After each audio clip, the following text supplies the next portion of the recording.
Nos encontramos acá nuevamente en el segundo programa de la serie sobre la geología y paleontología de la Patagonia a lo largo de unos 400 millones de años. En el primer programa vimos algunos conceptos generales de geología, especialmente la deriva de las masas continentales, los procesos volcánicos,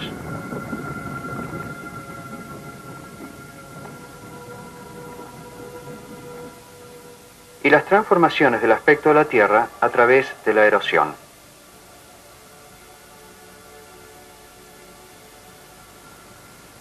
También vimos cómo los geólogos han clasificado la historia remota del planeta en eras y subdividido estas en periodos, para poder datar con mayor precisión los acontecimientos que han ocurrido en ellas.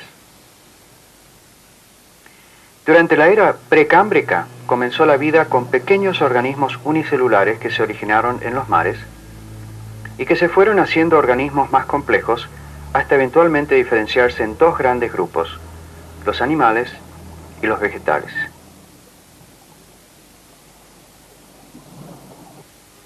Y es así que entramos en la era paleozoica. La era paleozoica comenzó hace alrededor de 570 millones de años y tuvo la duración casi inimaginable de 325 millones de años.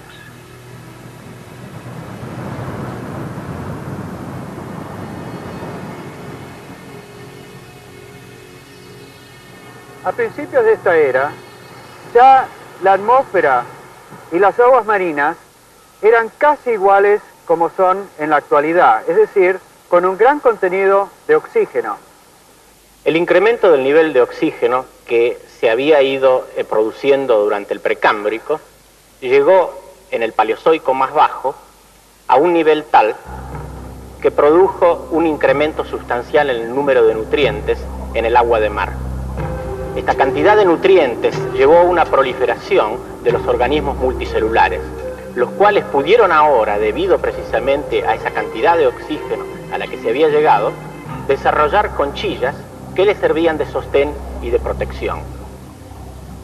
La palabra paleozoico tiene raíces griegas. Palaios significa antiguo, zoon, animal. El paleozoico es la era de los animales antiguos. Afortunadamente, de esos animales antiguos tenemos vestigios en todo el mundo, gracias a que muchos de ellos ya poseían estructuras duras y por lo tanto se pudieron preservar hasta nuestros días como fósiles. Promediando la era paleozoica, hubo enormes novedades en la vida sobre el planeta, ya que hace 400 millones de años algunas algas marinas lograron conquistar la tierra firme, y lo cual originó una serie de eventos evolutivos de extraordinaria magnitud. Veamos qué pasó. Acá vemos algas verdes marinas que han sido atrapadas durante una marea baja.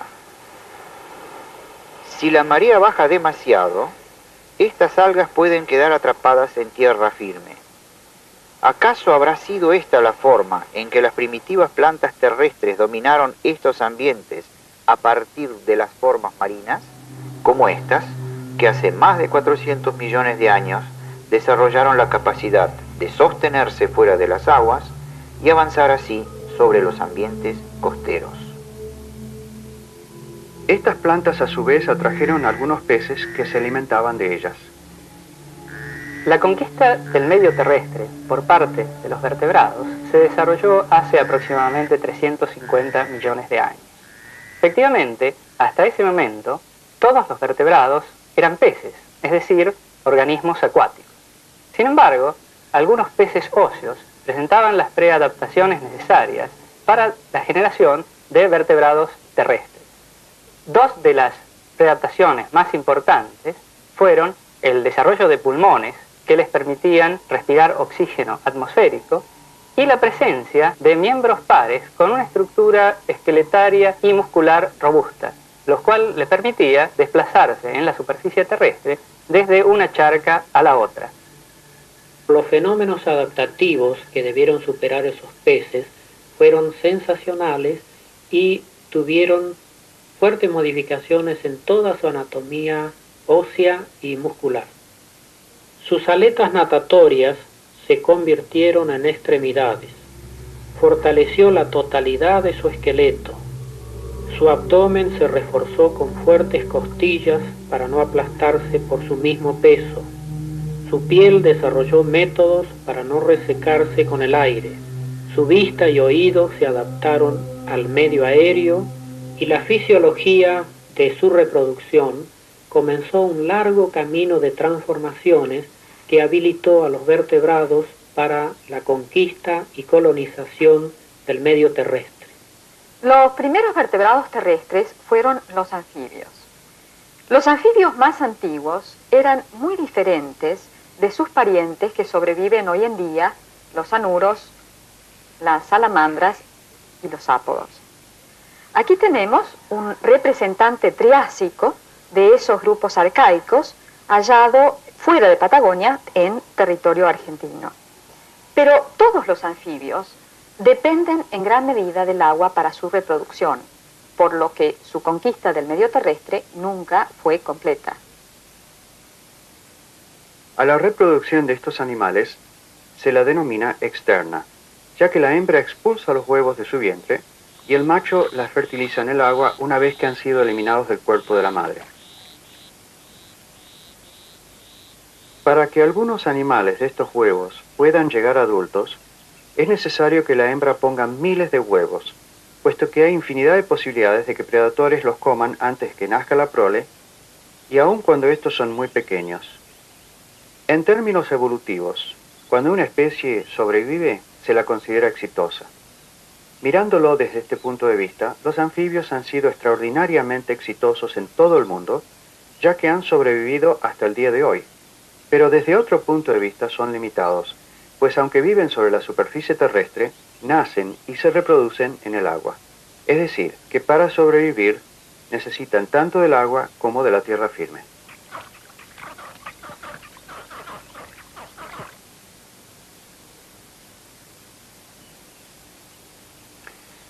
Fue necesario otro importante cambio evolutivo para que los animales pudieran nacer y vivir exclusivamente en tierra firme.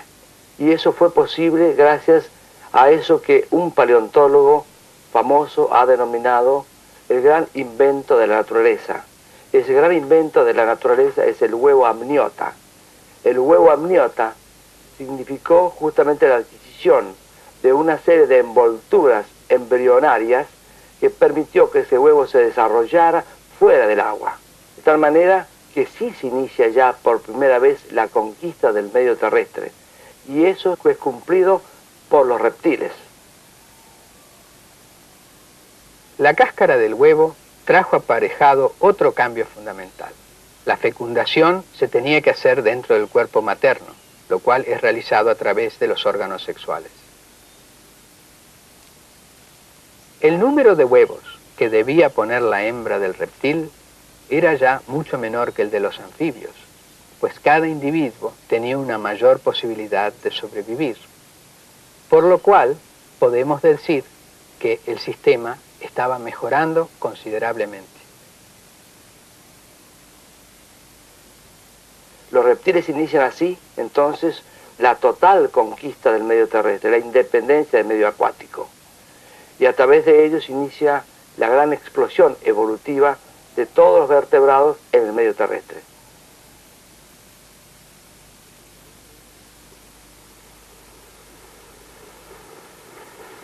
Pensar que estos animales se originaron hace unos 300 millones de años y que produjeron infinidad de variaciones, cuyo éxito estaba controlado en parte por los cambios climáticos y ambientales.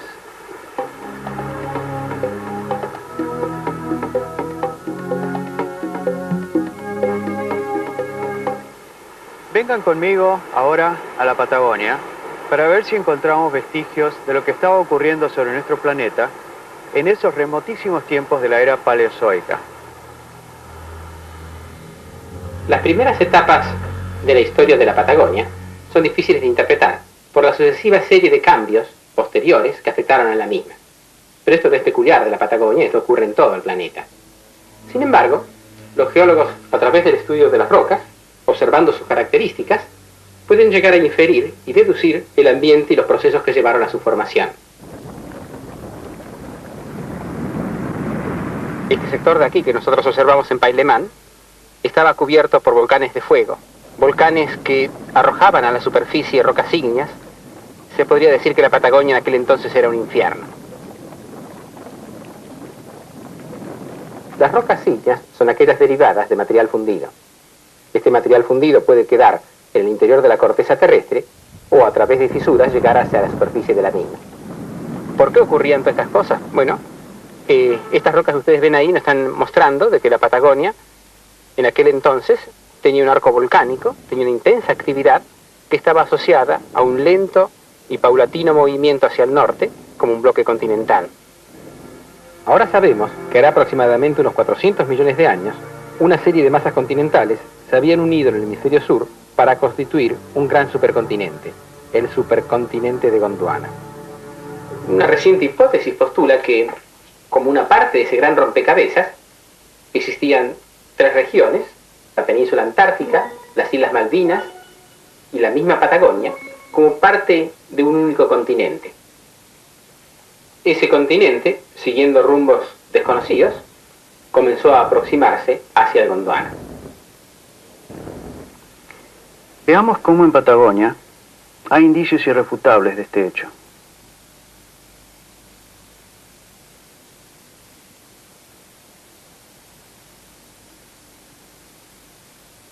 Estas rocas que aquí ustedes ven son rocas metamórficas, son rocas muy antiguas, casi las más antiguas que se conocen en el ambiente patagónico, y son rocas metamórficas porque su textura y su forma original han sido cambiados por la presión y la temperatura. Condiciones de presión y temperatura que en la Tierra solamente se encuentran entre los 10 y 15 kilómetros de profundidad. Estos estratos marinos, que los podemos observar en las profundidades de esta mina de hierro en Sierra Grande, fueron deformados y fracturados por un evento muy importante. Esta falla que aquí vemos es un testimonio de esta deformación. La intensa deformación asociada a esta colisión ha quedado registrada en apretados pliegues que nos indican un importante acortamiento de la corteza, ocurridos al promediar el Paleozoico. Estas rocas metamórficas solamente pueden llegar a la superficie cuando se producen grandes eventos, como puede ser la colisión de dos masas continentales.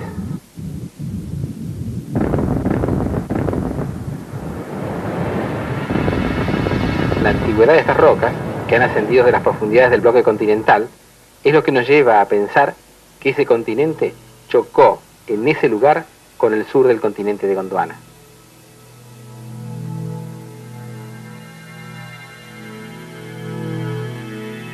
Este gran choque se habría producido promediando el Paleozoico, esto es, hace unos 350 millones de años atrás, y se habría prolongado por unos 70 millones de años.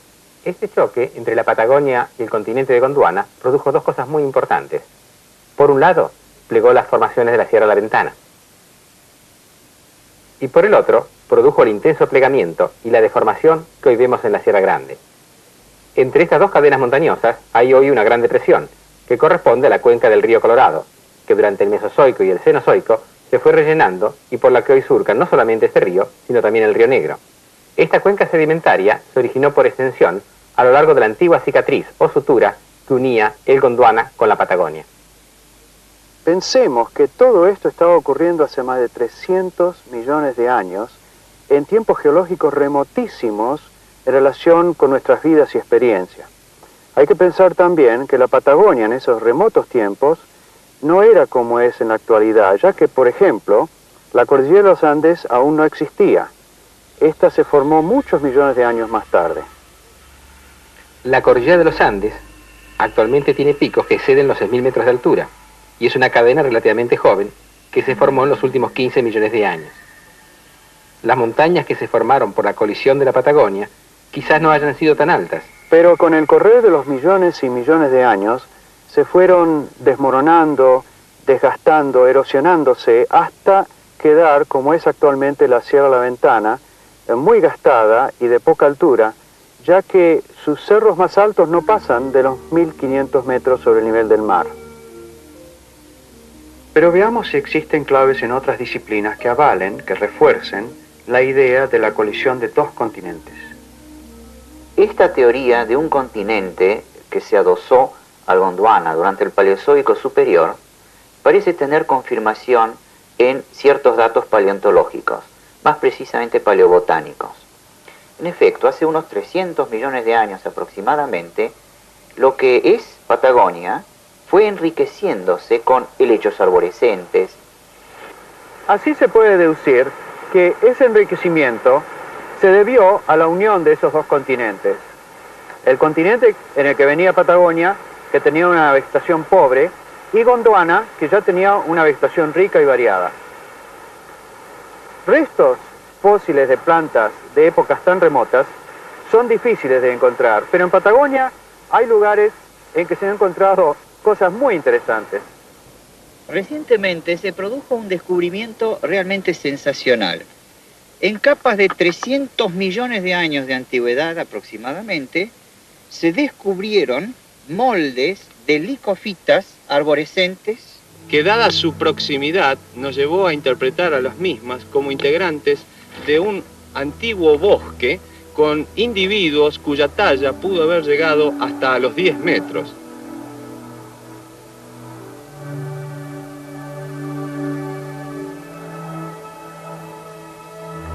Si analizamos los tejidos de las licofitas en microscopio, vemos células con paredes muy delgadas. Células con paredes tan delicadas indican que la planta debió haber vivido en climas muy benignos.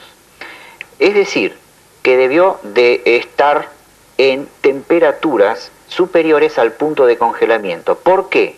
Porque el agua que rellena esas células, si se congela, se expande y esa expansión rompería dichas paredes. Por lo tanto, las condiciones climáticas en que se desarrolló este bosque de licofitas debieron ser muy favorables. Esto significa con temperaturas siempre por encima del punto de congelamiento y altos índices de humedad ambiental.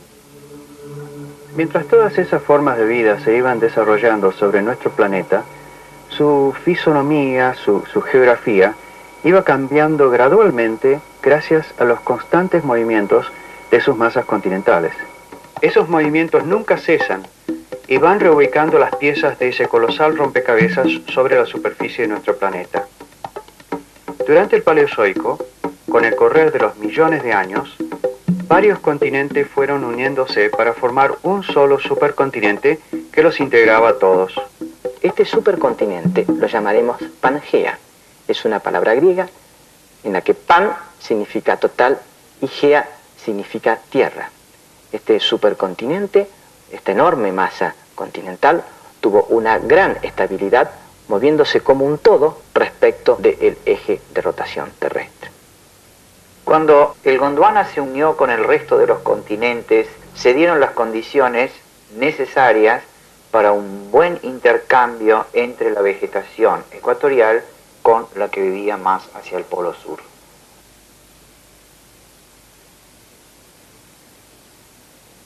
Estos sedimentos grises que rodean la laguna son de origen continental y contienen una muy rica flora fósil. Esta flora se caracteriza por presentar elementos que son típicos del supercontinente de Gondwana, acompañados por helechos, muchas veces arborescentes, que caracterizarían más bien climas cálidos. Esos helechos son tan parecidos a los actuales como estos, que parecen no haber variado en absoluto, a pesar de que han transcurrido desde entonces más de 300 millones de años. Los helechos se reproducen por corpúsculos microscópicos que se denominan esporas. Estas esporas se encuentran alojadas en receptáculos que denominamos esporangios, que a su vez están contenidos en soros como los granitos oscuros que estamos viendo aquí. Estas plantas están circunscriptas a áreas húmedas del planeta, ya que sus esporas requieren agua para su reproducción.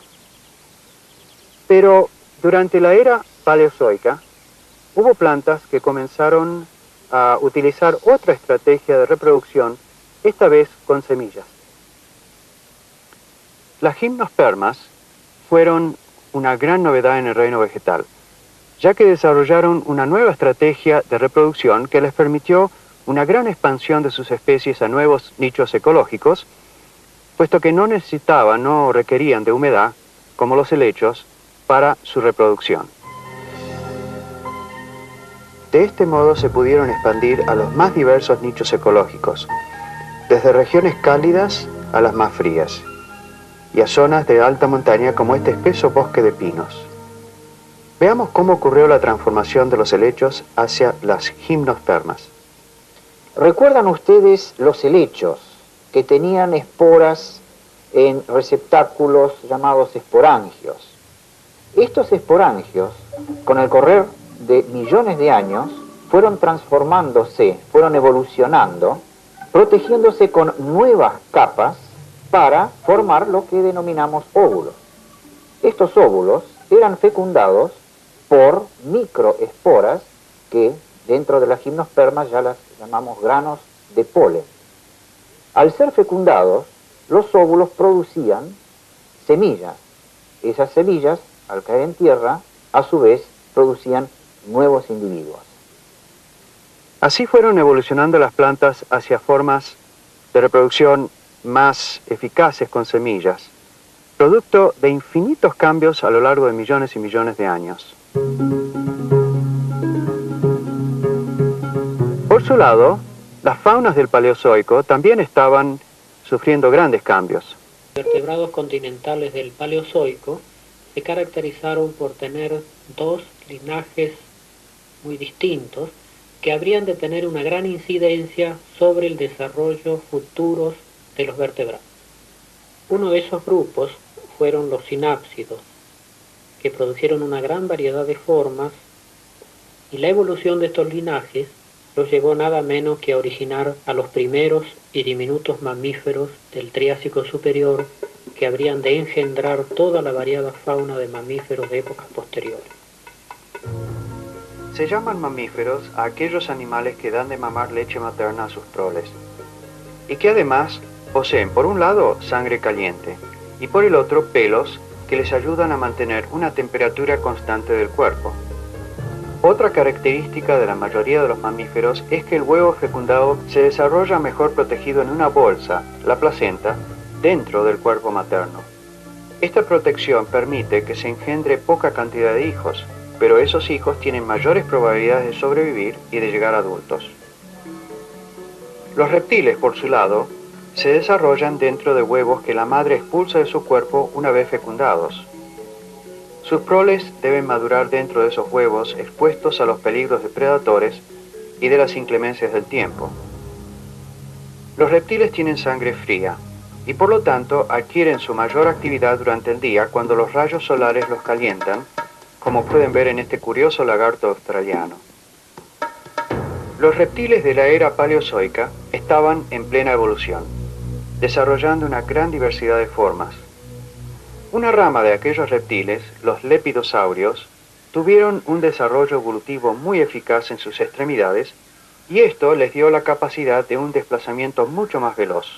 Ese potencial evolutivo de las extremidades de estos grupos habría condicionado el surgimiento de un notable grupo de vertebrados continentales que dominó el escenario terrestre de todo el mundo durante más de 100 millones de años, los dinosaurios.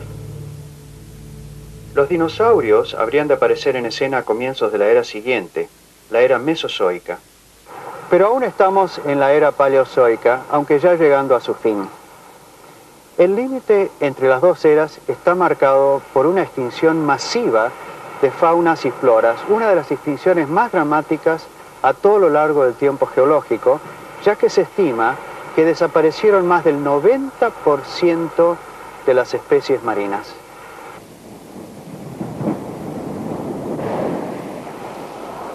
Como en todas las extinciones, las causas específicas aún no son totalmente conocidas, pero hay hipótesis que tratan de explicarlas.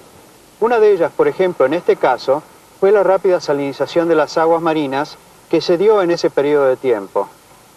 La salinización se produjo por la erosión de productos sedimentarios que bajaban de las regiones continentales.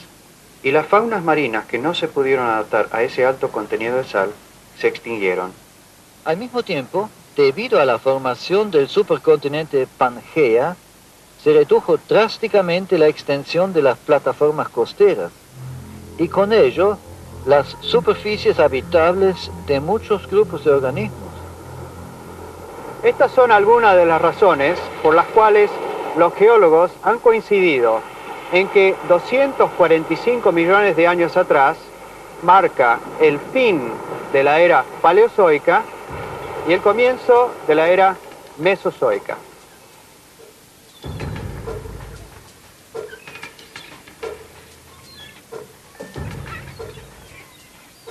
El Mesozoico, o era mesozoica, abarca un gran periodo de tiempo que comprende cerca de 180 millones de años y ha sido dividido, para su estudio, en 3 grandes periodos: el Triásico, el Jurásico y el Cretácico.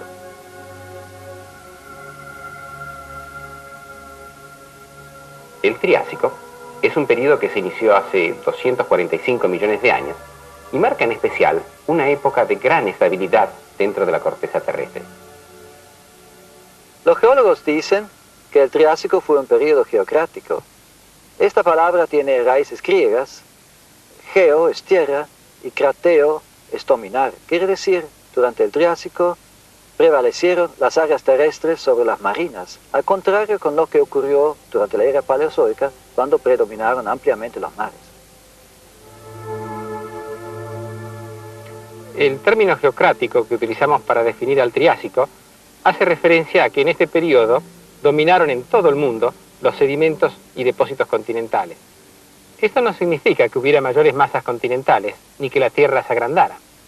Lo que ocurrió es que al unirse los diferentes bloques continentales en ese gran supercontinente de Pangea, permitió un desarrollo de las faunas terrestres en detrimento de las faunas marinas, dado que gran parte de las plataformas submarinas desaparecieron durante las sucesivas colisiones de las masas hasta su integración. De esta manera, disminuyeron drásticamente las áreas costeras en todo el planeta y con ella sus faunas marinas, además de los animales terrestres que se alimentaban de ellas. Otra consecuencia de la unión de estos continentes es que la fauna terrestre pudo dispersarse a todos los rincones de ese gran supercontinente de Pangea. Como consecuencia de ello, se pueden encontrar restos fósiles de individuos de la misma especie en lugares muy distantes entre sí.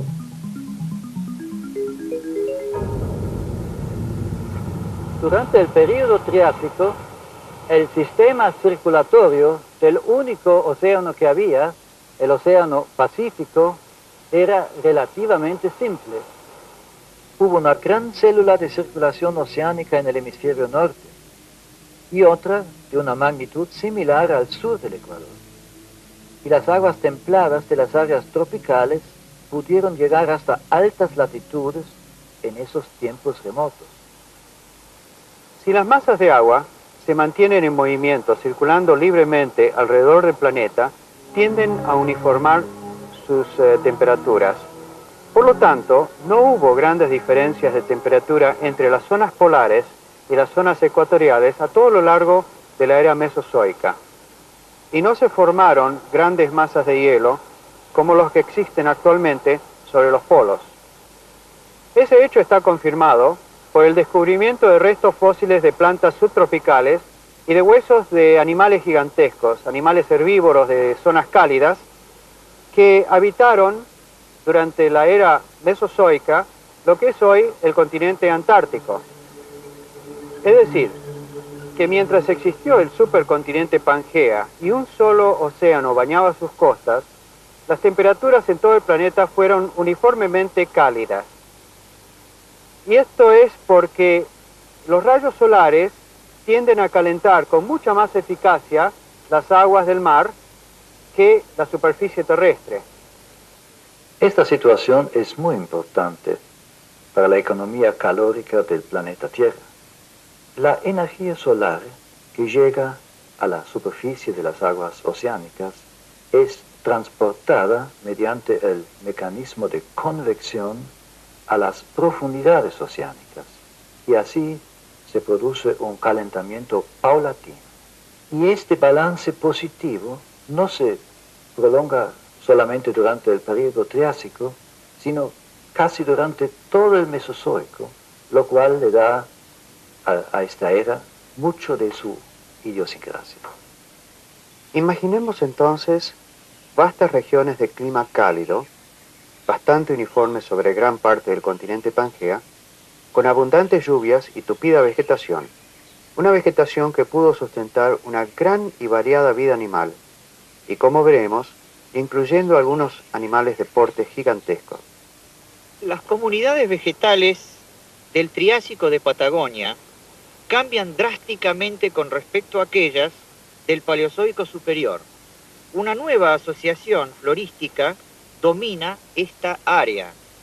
La planta más importante es una planta con forma de helecho, pero que ya lleva semillas, y se denomina Dicroidium.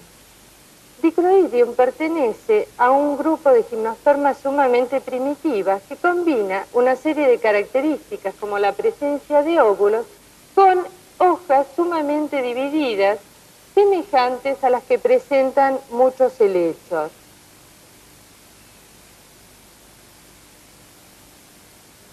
No solamente este elemento existe en estas asociaciones, hay numerosos helechos, hay nuevas coníferas, en fin, toda una asociación rica y exuberante, la cual muy probablemente ha sido una buena fuente alimenticia para los vertebrados que vivieron en esa época. Coincidiendo con el cambio florístico tan marcado, aparecen en el Triásico de Patagonia por primera vez los dinosaurios.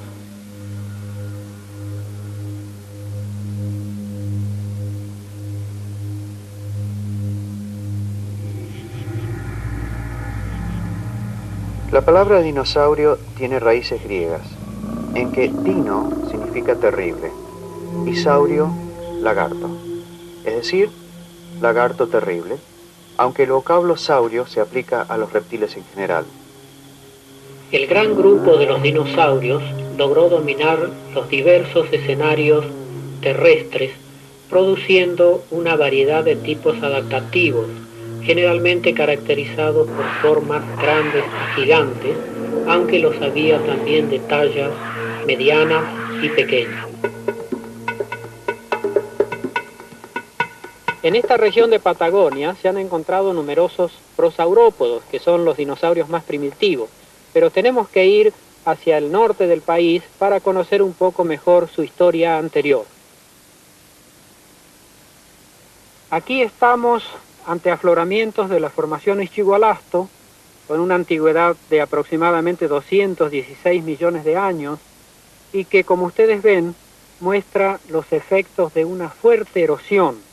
La región cuyana de Ischigualasto, conocida popularmente como Valle de la Luna, presenta características excepcionales para la búsqueda de material fosilífero.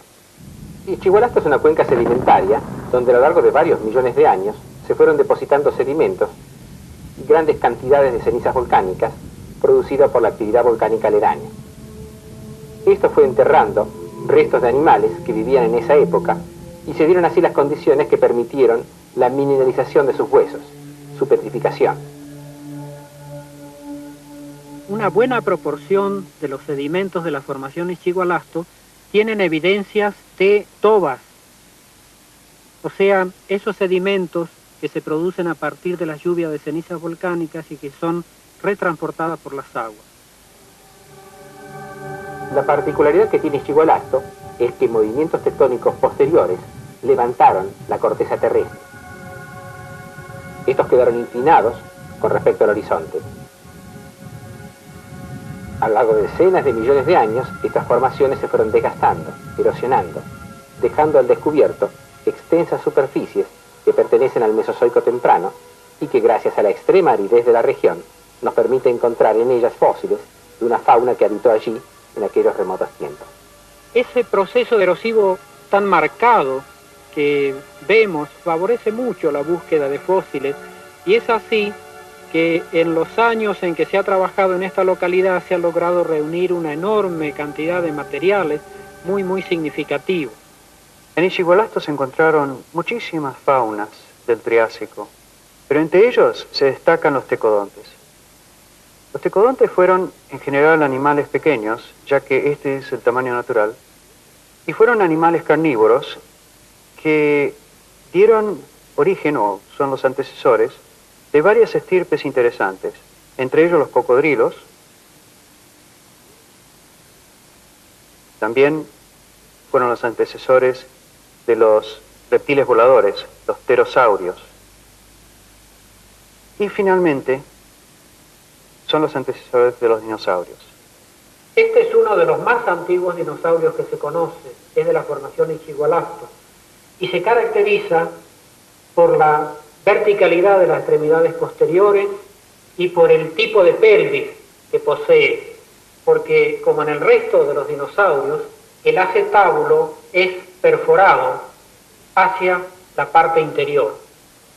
Aquí tenemos una reconstrucción de este primitivo dinosaurio en el cual se pueden ver las características notables del grupo de dinosaurios en general y que ha consistido en la verticalidad de las extremidades, en la posición de los metatarsos que está generalmente alejada del suelo y en este caso en particular de los dinosaurios carnívoros, la reducción del miembro anterior con respecto al miembro posterior. En estos animales nos encontramos con órganos de locomoción tremendamente apropiados para desplazamientos rápidos. En los terápsidos, en cambio, la posición de las extremidades sobresalían lateralmente del cuerpo, pero a lo largo de millones de años algunos reptiles evolucionaron en su postura hasta lograr erguirse verticalmente. La verticalidad de las extremidades fue uno de los elementos adaptativos más sobresalientes y que le permitió una superioridad con respecto al resto de los reptiles de la época. Los dinosaurios entonces fueron reptiles que gracias a ciertas transformaciones anatómicas ocurridas especialmente en sus extremidades, les dio una mayor agilidad en la locomoción. Y seguramente esa agilidad les ayudó a dominar todos los hábitats de la era mesozoica. Es decir, los dinosaurios reinaron indiscutiblemente sobre todo el planeta a lo largo de 140 millones de años. Un hecho interesante es que uno de los factores más importantes de ese éxito, la transformación de la pelvis de ciertos reptiles triásicos, fue hallada y estudiada en la Argentina, en la región cuyana de Ischigualasto y otros yacimientos fosilíferos cercanos como el de los Chañares. En concreciones comparables a estas, que naturalmente hay que partirlas, se suelen encontrar restos de pequeños vertebrados, generalmente completos, en posición articulada. Lo interesante de estos hallazgos es que se han encontrado las formas más transitivas entre los grupos ancestrales de mamíferos y de dinosaurios. Como hemos visto, durante la era paleozoica, los lepidosaurios eran reptiles con miembros de locomoción verticales y por lo tanto ágiles corredores. Bueno, en los Chañares se ha encontrado un grupo de lepidosaurios muy interesante, los arcosaurios.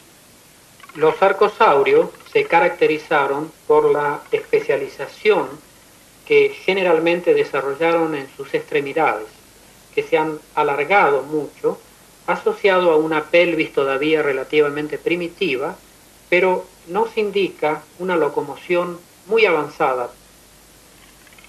Es decir, este pequeño animal es uno de los pocos ejemplos con las características transicionales hacia los dinosaurios. Como vemos, el Triásico fue un periodo de grandes transformaciones evolutivas. Por ejemplo, los reptiles terápsidos, que habían aparecido en la era anterior, en el Paleozoico, ahora estaban en su culminación con una variedad de formas que fueron mamiferoides, es decir, tendiendo a ser mamíferos. Entre ellos los había carnívoros y también formas herbívoras. Este reptil mamiferoide de la formación Ischigualasto corresponde a ese linaje de los terápsidos que se especializaron para hábitos herbívoros y poseían las extremidades, especialmente las anteriores, en una posición muy primitiva. En el cráneo poseían especializaciones notables, como es la pérdida de todos los dientes, tanto inferiores como superiores, y el desarrollo de una gran superficie para la inserción de tejidos córneos que hacían un recubrimiento en la parte anterior del hocico y en la parte anterior de la mandíbula, similar a la de las tortugas actuales. El gran número de ejemplares que se encuentran fosilizados, la cantidad de vegetales que se encuentran a lo largo de los depósitos que contienen estos fósiles, nos han hecho pensar que las condiciones ambientales en que vivieron debieron ser muy húmedas. En lo que es hoy un desierto con escasísima vida vegetal. Y es por eso que es tan propicio para el hallazgo de una cantidad de estos restos fósiles. Por ejemplo, este cráneo encontrado cabeza abajo en el sedimento. Este es un cráneo de un sinodonte, un cráneo grande, de la parte posterior, la parte de adelante. Acá se ven los dos colmillos, acá están los poscaninos. Toda la vista palatina de un sinodonte que corresponde a ese grupo de reptiles mamiferoides que dio origen a los mamíferos. Seguramente al excavarlo debe estar toda la parte restante completa. En esta reconstrucción de un sinodonte de la formación Ischigualasto, vemos que las extremidades, tanto anteriores como posteriores, conservan caracteres muy primitivos, o sea que son cortas y muy separadas del eje central del animal. En cambio, vemos que la cabeza tiene unas proporciones relativamente grandes y es justamente en donde se ha centrado la evolución de este grupo de reptiles mamiferoides. Es realmente notable la diferencia entre los reptiles lepidosaurios, que poseían cabezas pequeñas y un mayor desarrollo en sus extremidades, con los linajes de sinápsidos que eventualmente darían origen a los mamíferos, con un mayor desarrollo en los sentidos y un aumento del volumen craneano. ¿Qué habrá causado el impulso evolutivo hacia formas tan divergentes? Es posible especular que entre muchos de estos reptiles mamíferoides, los pequeños pudieron esconderse durante el día en grietas, bajo las hojas o en los árboles, y escapar así de sus predadores. Esto significa que se tenían que alimentar de noche, lo cual requería actividad y requería grandes cambios en los sentidos. De modo que desarrollaron ojos grandes, un agudo sentido del olfato, bigotes sensibles al tacto y especialmente un oído muy sensible. Dado que los reptiles se vuelven ágiles durante el día, esos animales que salían de noche estarían a salvo de reptiles predadores carnívoros. Pero estos pequeños animales tenían que mantener una temperatura corporal bastante alta y constante para poder estar activos durante la noche, de modo que desarrollaron pelos como un elemento aislante de sus cuerpos. Eventualmente regularon sus temperaturas elevando sus metabolismos. De esta manera, a lo largo de muchos millones de años se convirtieron en animales de sangre caliente. Esto implica que necesitaban ingerir más calorías en proporción al peso de sus cuerpos.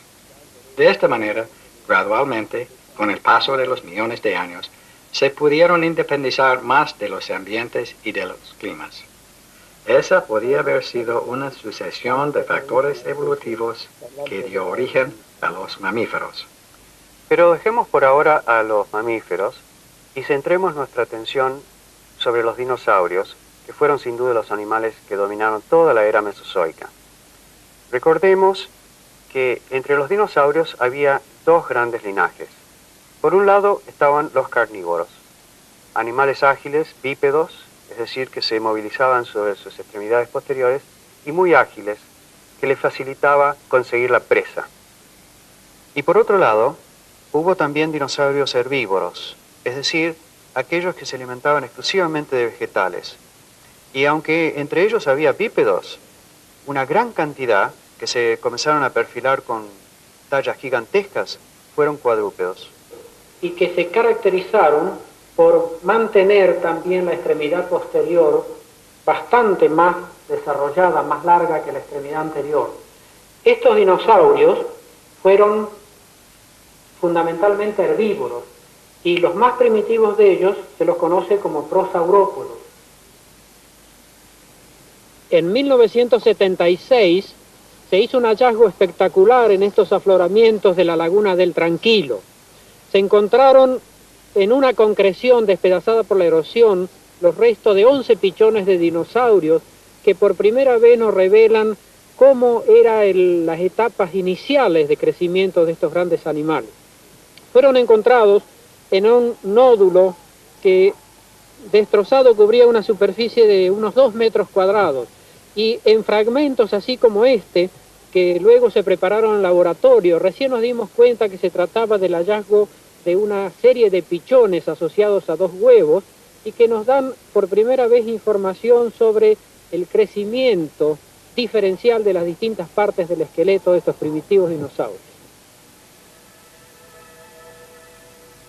Durante su crecimiento, alargaban progresivamente las vértebras del cuello y la cabeza, hasta asemejarse a los perfiles del cráneo y del cuello de los animales adultos. En su desarrollo, estos prosaurópodos seguían un proceso similar al que muestran aves modernas de cuello largo, que cuando nacen tienen el cuello muy corto, y ciertos mamíferos como la jirafa actual.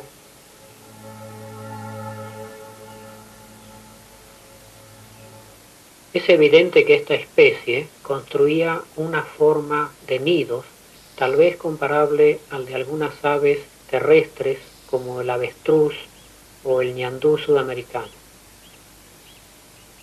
Otros grupos de reptiles marinos, como las tortugas, que desovan en la playa, no llegan a reconocer a sus crías porque falta esa relación parental con ellas. El descubrimiento de este nido de antiguos dinosaurios en Patagonia nos revela por primera vez que el comportamiento de estos primitivos dinosaurios debió incluir una etapa de cuidado de las crías, en el cual los padres brindaban protección y alimento para una etapa de su desarrollo. Patagonia, esos dinosaurios prosaurópodos, a pesar de ser primitivos, antiguos, ya tenían las características anatómicas fundamentales que han distinguido al resto de los dinosaurios herbívoros, caracterizados por cuellos largos y cráneos relativamente chicos.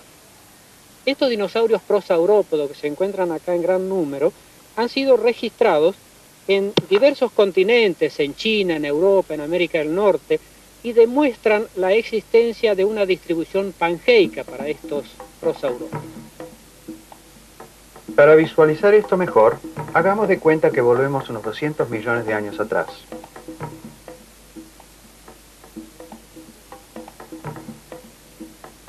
Durante el período Triásico, casi todas las masas continentales estaban aglutinadas en el supercontinente de Pangea, y sus faunas se adaptaron a todos los ámbitos de esta vasta área continental. Pero con el correr de los millones de años, cuando los trozos continentales se comenzaron a aislar y vagar por la superficie del planeta en forma individual, en esos continentes se fueron desarrollando faunas y floras endémicas, con tipos de animales y plantas que no existían en los otros continentes.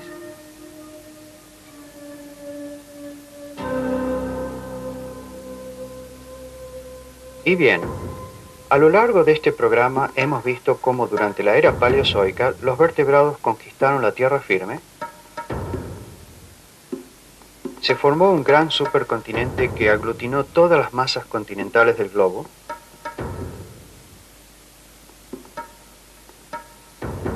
Y los reptiles se expandieron a todos los nichos ecológicos del mundo. Luego, durante el Triásico, vimos cómo surgieron los dinosaurios, que habrían de dominar la Tierra a lo largo de 140 millones de años. En el programa que viene recorreremos el periodo Jurásico, en el cual los dinosaurios alcanzaron tallas gigantescas y procesos volcánicos de magnitudes asombrosas cambiaron completamente la fisonomía de la Patagonia. Hasta la próxima entonces.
nos encontramos acá nuevamente en el segundo programa de la serie sobre la geología y paleontología de la Patagonia a lo largo de unos 400 millones de años. En el primer programa vimos algunos conceptos generales de geología, especialmente la deriva de las masas continentales, los procesos volcánicos,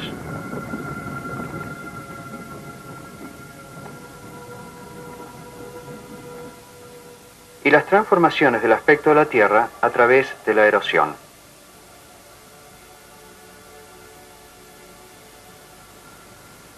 También vimos cómo los geólogos han clasificado la historia remota del planeta en eras y subdividido estas en periodos, para poder datar con mayor precisión los acontecimientos que han ocurrido en ellas. Durante la era precámbrica comenzó la vida con pequeños organismos unicelulares que se originaron en los mares y que se fueron haciendo organismos más complejos hasta eventualmente diferenciarse en dos grandes grupos, los animales y los vegetales.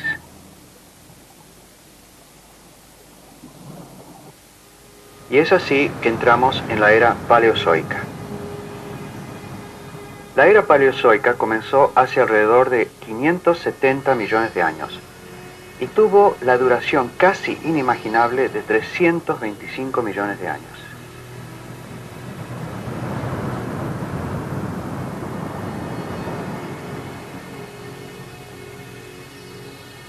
A principios de esta era, ya la atmósfera y las aguas marinas eran casi iguales como son en la actualidad, es decir, con un gran contenido de oxígeno.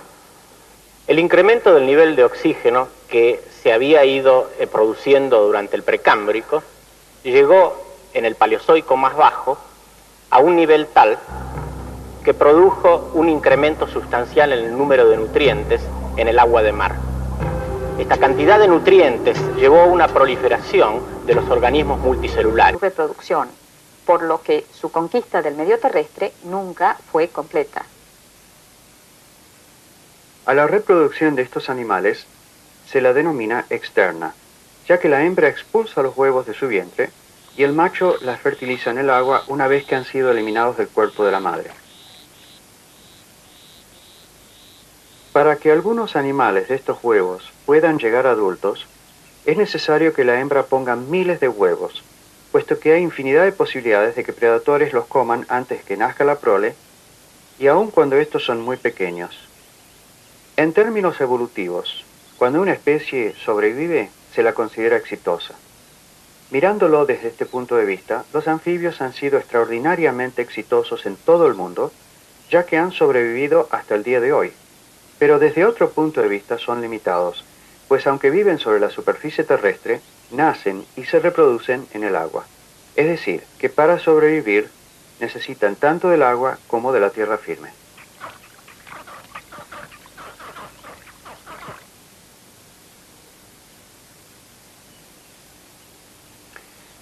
Fue necesario otro importante cambio evolutivo para que los animales pudieran nacer y vivir exclusivamente en tierra firme. Y eso fue posible gracias a eso que un paleontólogo famoso ha denominado el gran invento de la naturaleza. Ese gran invento de la naturaleza es el huevo amniota. El huevo amniota significó justamente la adquisición de una serie de envolturas embrionarias que permitió que ese huevo se desarrollara fuera del agua. De tal manera que sí se inicia ya por primera vez la conquista de los cuales pudieron ahora, debido precisamente a esa cantidad de oxígeno a la que se había llegado, desarrollar conchillas que les servían de sostén y de protección. La palabra paleozoico tiene raíces griegas. Palaios significa antiguo, zoon, animal. El Paleozoico es la era de los animales antiguos. Afortunadamente, de esos animales antiguos tenemos vestigios en todo el mundo, gracias a que muchos de ellos ya poseían estructuras duras y por lo tanto se pudieron preservar hasta nuestros días como fósiles. Promediando la era paleozoica, Hubo enormes novedades en la vida sobre el planeta, ya que hace 400 millones de años, algunas algas marinas lograron conquistar la tierra firme, y lo cual originó una serie de eventos evolutivos de extraordinaria magnitud. Veamos qué pasó. Acá vemos algas verdes, marinas, que han sido atrapadas durante una marea baja. Si la marea baja demasiado, estas algas pueden quedar atrapadas en tierra firme. ¿Acaso habrá sido esta la forma en que las primitivas plantas terrestres dominaron estos ambientes a partir de las formas marinas, como estas, que hace más de 400 millones de años desarrollaron la capacidad de sostenerse fuera de las aguas y avanzar así sobre los ambientes costeros? Estas plantas a su vez atrajeron algunos peces que se alimentaban de ellas. La conquista del medio terrestre por parte de los vertebrados se desarrolló hace aproximadamente 350 millones de años. Efectivamente, hasta ese momento, todos los vertebrados eran peces, es decir, organismos acuáticos. Sin embargo, algunos peces óseos presentaban las preadaptaciones necesarias para la generación de vertebrados terrestres. Dos de las preadaptaciones más importantes fueron el desarrollo de pulmones que les permitían respirar oxígeno atmosférico y la presencia de miembros pares con una estructura esqueletaria y muscular robusta, lo cual les permitía desplazarse en la superficie terrestre desde una charca a la otra. Los fenómenos adaptativos que debieron superar esos peces fueron sensacionales y tuvieron fuertes modificaciones en toda su anatomía ósea y muscular.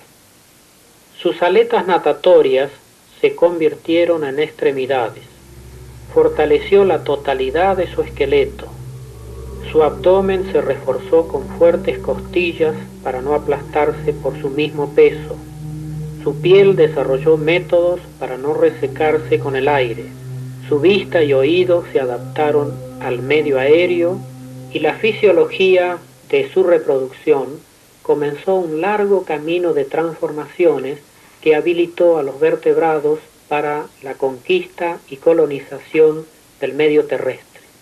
Los primeros vertebrados terrestres fueron los anfibios. Los anfibios más antiguos eran muy diferentes de sus parientes que sobreviven hoy en día, los anuros, las salamandras y los sápodos. Aquí tenemos un representante triásico de esos grupos arcaicos hallado fuera de Patagonia en territorio argentino. Pero todos los anfibios dependen en gran medida del agua para su